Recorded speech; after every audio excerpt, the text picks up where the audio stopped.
नमस्कार। आज इस वीडियो में हम 16 जुलाई 2023 को होने वाली RSCET परीक्षा के सभी प्रश्न उत्तरों के बारे में जानने वाले हैं।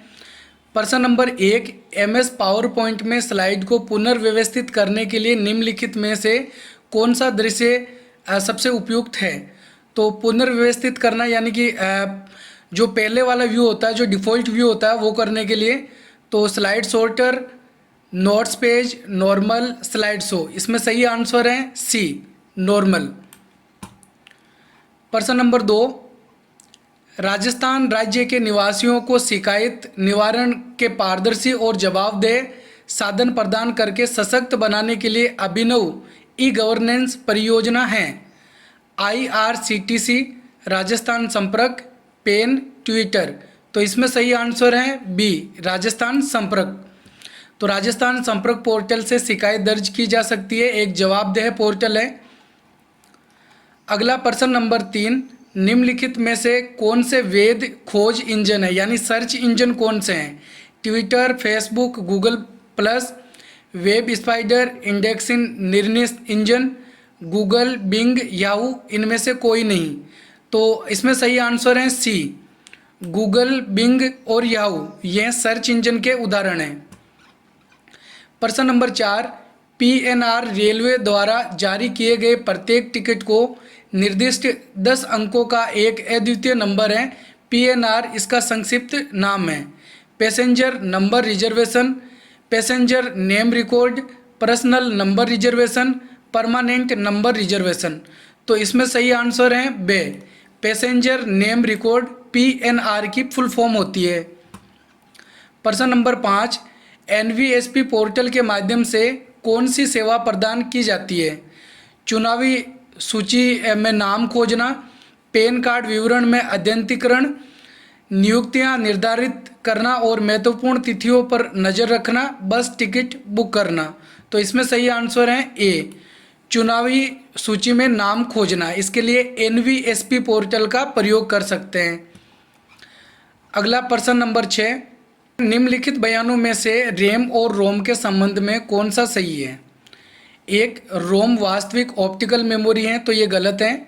रैम उन निर्देशों को संग्रहित करता है जिन पर आप वर्तमान में काम कर रहे हैं, तो ये बिल्कुल सही है। रोम बायोस को संग्रहित करता है, तो ये भी सही है। रैम उपयोगकर्ता को डेटा पढ़ने और लिखने की अनुमति देता है, तो ये भी सही है।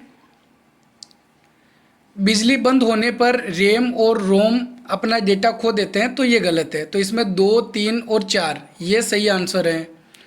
तो इसमें सही आंसर रहेगा बी, 2, 3 और 4 ये बिल्कुल सही है। अगला प्रश्न नंबर 7, निम्नलिखित परिभाषाओं पर विचार कीजिए। व्यक्तिगत पत्रों का एक बैच बनाना और प्रिंट करना, चैलेंज रिस्पॉन्स मैकेनिज्म, आदेशों या निर्देशों की श्रृंखला। तो इसमें सही आंसर चुनना है। व्यक्तिगत पत्रों का एक बैच बनाना और प्रिंट करना यानी कि मेल मर्ज, और चैलेंज रिस्पॉन्स मैकेनिज्म यानी कि कैप्चा, और आदेशों या निर्देशों की श्रृंखला यानी मैक्रो। तो इसमें सही आंसर डी रहेगा। अगला प्रश्न नंबर 8, विंडोज़ 10 में built in real time antivirus हैं, इसका नाम है Cortana, Microsoft Edge, Microsoft Media Player, Windows Defender. तो इसमें सही आंसर है डी, विंडोज़ डिफेंडर। प्रश्न नंबर 9, खालिस्तान दुर्भावनापूर्ण सॉफ्टवेयर हैं जो नेटवर्क या इंटरनेट के माध्यम से आपके कंप्यूटर तक पहुंचने से रोकने में मदद कर सकता है। तो फायरवॉल, टोपोलॉजी, बस, वायरस। इसमें सही आंसर है ए, फायरवॉल। यहाँ फायरवॉल और वायरस दोनों को टारगेट किया गया है, क्योंकि वायरस जो है वो एक दुर्भावनापूर्ण सॉफ्टवेयर होता है। हालांकि यहाँ पे सही आंसर फायरवॉल ही रहेगा। अगला प्रश्न नंबर 10, ट्रेनों के आगमन और प्रस्थान के बारे में पूछताछ के लिए एक वेब पोर्टल है। bhamasa.rajasthan.gov.in, rpsc.gov.in, trans.gov.in, indianrail.gov.in। तो इसमें सही आंसर डी रहेगा। प्रश्न नंबर 11, प्रोजेक्शन स्क्रीन या इलेक्ट्रॉनिक डिस्प्ले डिवाइस पर स्थिर छवियों की श्रृंखला की प्रस्तुति को कहा जाता है? स्लाइड शो, स्लाइड श्रृंखला, स्लाइड छवि, स्लाइड कंप्यूटर। तो सही आंसर ए, स्लाइड शो। अगला प्रश्न नंबर 12, 1 GB बराबर है 2 की घात 30 बिट्स, 2 की घात 30 बाइट्स, 2 की घात 20 बिट्स या फिर 2 की घात 20 बाइट्स। तो इसमें सही आंसर है बी, 2 की घात 30 बाइट्स। 1 GB के अंदर 1024 MB होते हैं। अगला प्रश्न नंबर 13, निम्नलिखित में से कौन से कथन सत्य हैं? प्राथमिक भंडारण इकाइयों में द्वितीयक भंडारण इकाई की तुलना में तेज पहुंच समय और कम भंडारण क्षमता होती है। तो ये बिल्कुल सही है। प्राथमिक भंडारण इकाइयां की क्रमिक पहुंच होती है, तो ये गलत है। द्वितीयक भंडारण इकाइयां नॉन वोलेटाइल भंडारण है, तो ये सही है। यानी कि 1 और 3 यहाँ पर सही आंसर है। तो यहाँ पे सही आंसर होगा बी, केवल 1 और 3। प्रश्न नंबर 14, निम्नलिखित में से कौन सा ऑनलाइन बैंकिंग का लाभ नहीं है? आप इसे किसी भी समय उपयोग कर सकते हैं, तो ये लाभ हैं। इसमें दूसरों की तुलना में कम समय लगता है, तो ये भी लाभ हैं। यह पैसे को तुरंत प्राप्तकर्ता के खाते में स्थानांतरित कर देता है, तो ये भी एक लाभ है। आप सिस्टम को डिमोड्यूलेट और मॉड्यूलेट कर सकते हैं, तो ये लाभ नहीं है। तो सही आंसर होगा इसमें D.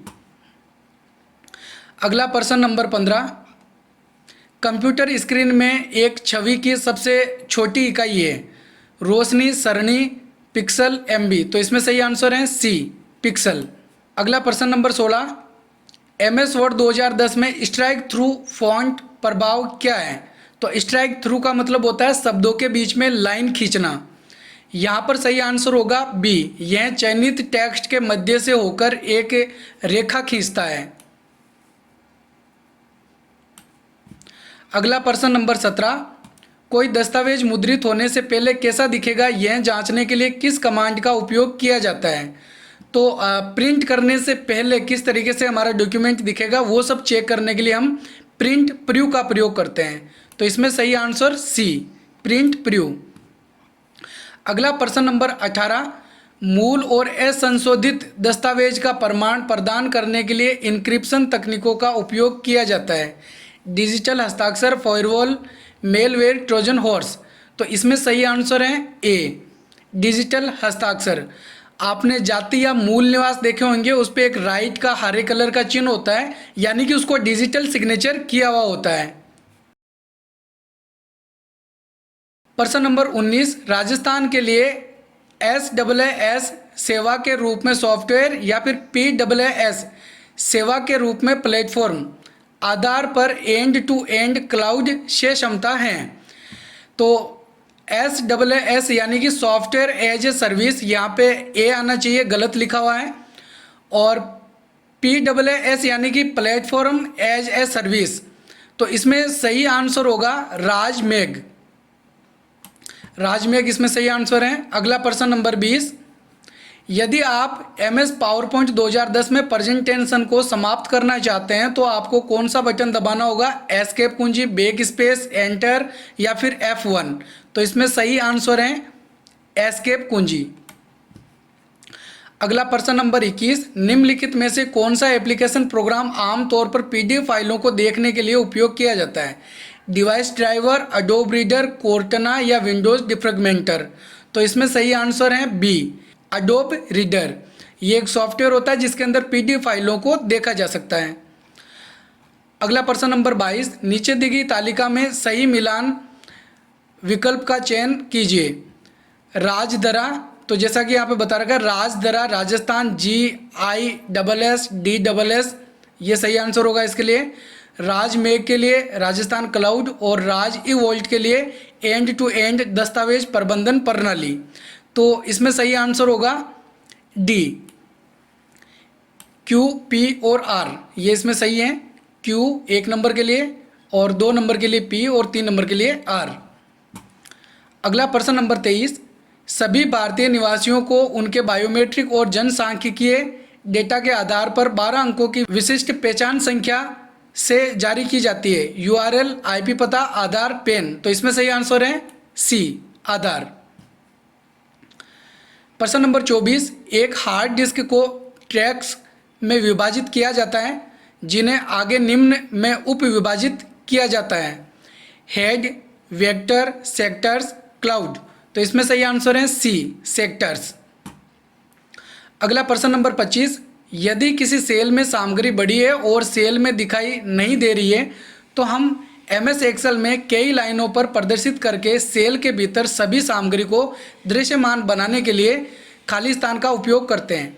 Mail merge, insert cell, fit cell on one page, wrap text. तो इसमें सही आंसर होगा डी, रैप टेक्स्ट।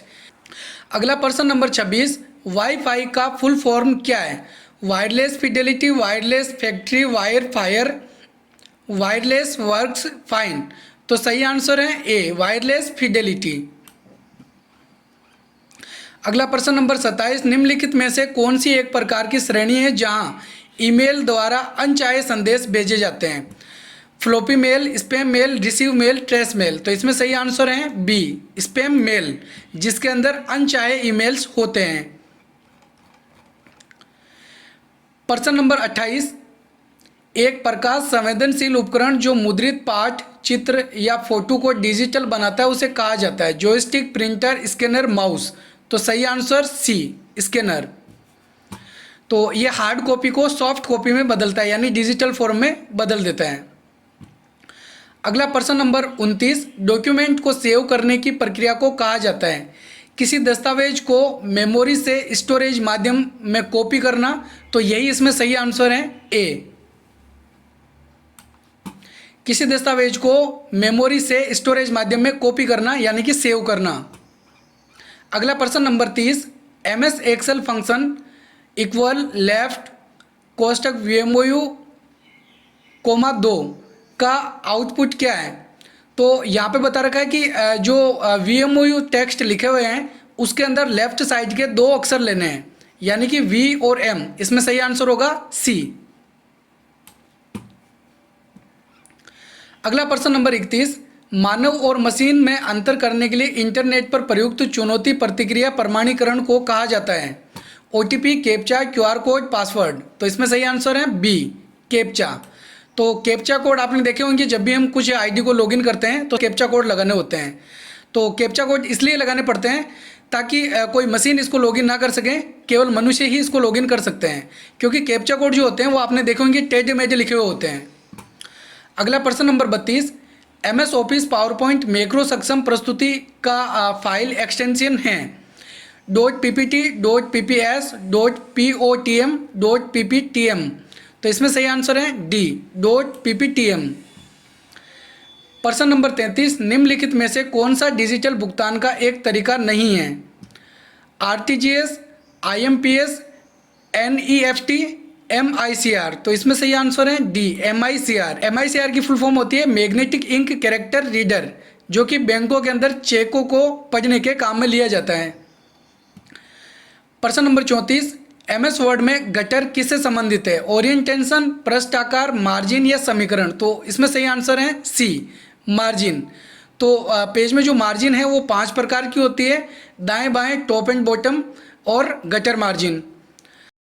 प्रश्न नंबर 35, MS पावरपॉइंट में हम स्लाइड शो को शुरुआत से खाली स्थान कुंजी का उपयोग करके और वर्तमान स्लाइड से खाली स्थान कुंजी का उपयोग करके चला सकते हैं। तो शुरुआत से चलाने के लिए F5 और वर्तमान में जिस स्लाइड में है उसी स्लाइड से स्लाइड शो शुरू करने के लिए Shift + F5। तो इसमें सही आंसर है डी, F5, Shift + F5। तो उम्मीद है आपको हमारा ये वीडियो पसंद आया होगा। अगर आपको हमारे ये वीडियो पसंद आए तो वीडियो को लाइक, और अभी तक हमारे चैनल को सब्सक्राइब नहीं किया है तो चैनल को सब्सक्राइब जरूर करें। RSCIT कंप्यूटर कोर्स से संबंधित हम और भी नए नए वीडियोज़ इस चैनल पर लाते रहेंगे। मिलते हैं एक और नए वीडियो में, तब तक के लिए जय हिंद, जय भारत।